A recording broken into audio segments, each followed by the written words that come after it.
Hey guys, welcome back to Saborecito Cooking. So today's a special day. It's my daughter's second birthday.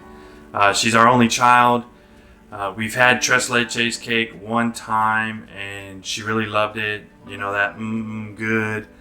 And so I'm gonna try to make it. I'm gonna try to do a 3-layer one, and then also, you know, I like to spice it up, so we're gonna add in a strawberry jam in the middle of it, and we're gonna layer that cake. We're gonna try doing 3 layers.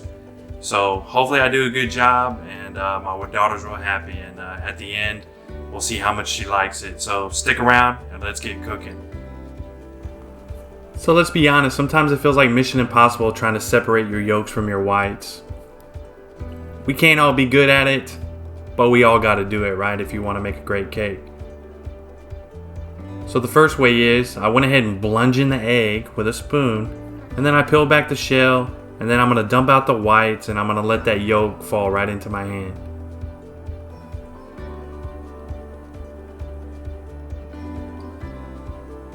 The next way is the Mission Impossible shell game. As you see on TV, a lot of people do this. They'll toss it back and forth in each shell while the whites slip down into the bowl.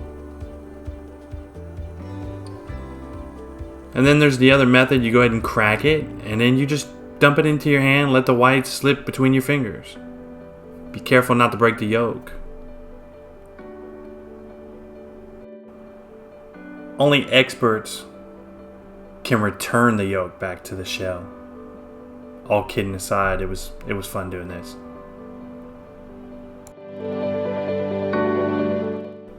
So with a hand mixer on high, don't be shy. You're gonna go ahead and let that baby rip, and you're gonna whip those eggs, and you're gonna gradually add in 1.5 cups of sugar. 3/4 cup of sugar already in, and now we're starting to get our pale yellow. All our sugar has been added except for a little bit, and this is the color we're looking for, a light yellow. Add in 1.5 teaspoons of vanilla extract and mix it real well. And finally, 1 cup of whole milk and mix that in real well also. With your hand mixer on high, again, you're gonna beat your egg whites. What you're trying to do is you're gonna force air into your egg whites, and that's gonna cause them to whip up.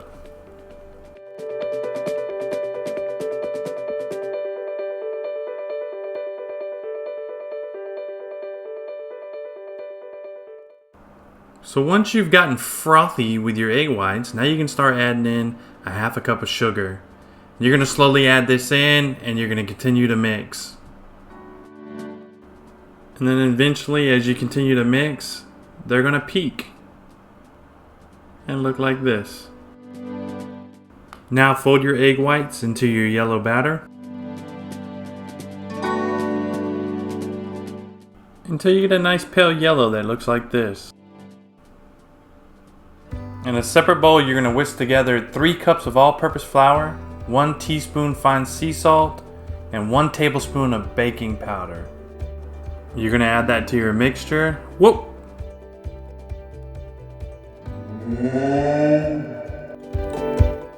And thoroughly mix it till it's combined.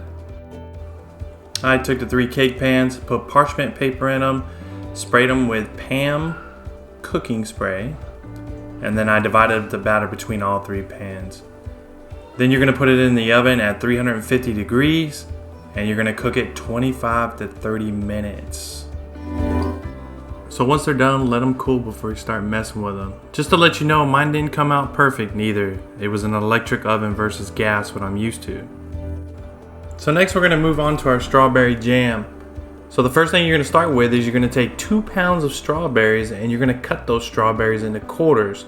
Make sure you cut the ends off where the stem is first. Add your strawberries to a medium saucepan, and then you're gonna add 3 cups of sugar. Now what you're gonna do is you're gonna mix these strawberries in the sugar, and you're gonna let them sit. What that's gonna do is bring out more of the natural flavor of the strawberries. Now you get to have fun while you're cooking. You get to smash these strawberries, just ram them down. So you'll continue to smash them, and what's gonna happen is you're gonna release what's called pectin. And that allows the jam later on, as you're heating it up, to actually thicken. And then you're left with mashed strawberries and a lot more liquid. And then you'll just zest 1 lemon into it and then add your 1/4 cup of lemon juice.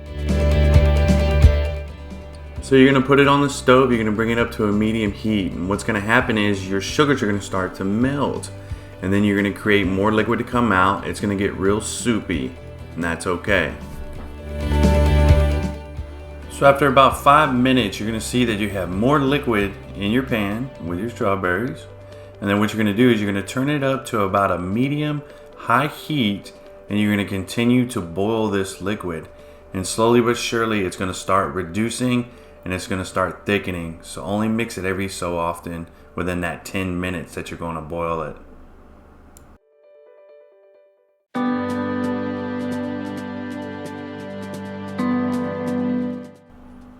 Once it fully cools, that's when it'll be at its thickest. And remember, you're gonna have a lot left over, so use it for pancakes or whatever you want. That's what I do.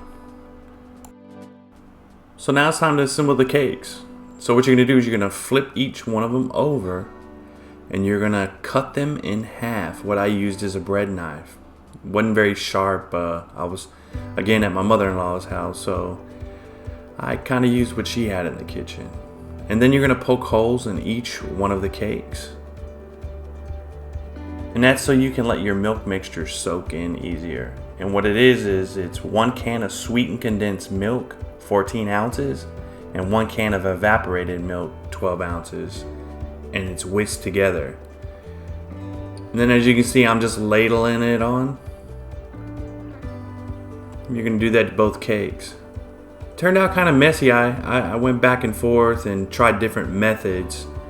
One of the other methods I used is I cut it in half, put it back into the cake pan, and then I filled the cake pan up with the mixture and just let it soak in that way. So you can kind of play around, decide what you want to do. And then you'll see that I went and put strawberry jam in after I pretty much soaked each half of the cake, and then I laid it on top. So now you finished assembling your cakes on your turntable. What I did was I used a dowel rod and I put it right through the middle. Now that's going to hold my cakes together, so when I put it in the refrigerator for 24 hours to kind of let that milk disperse throughout the whole cake, it won't fall over or get knocked over. So you can take the chance, or you can use a dowel rod and let that hold it in. And this is all in preparation before I start frosting it. So you know the routine, hand mixer on high. And what you're going to do is you're going to mix a ratio of 1 cup of whipping cream to 1 tablespoon of granulated sugar.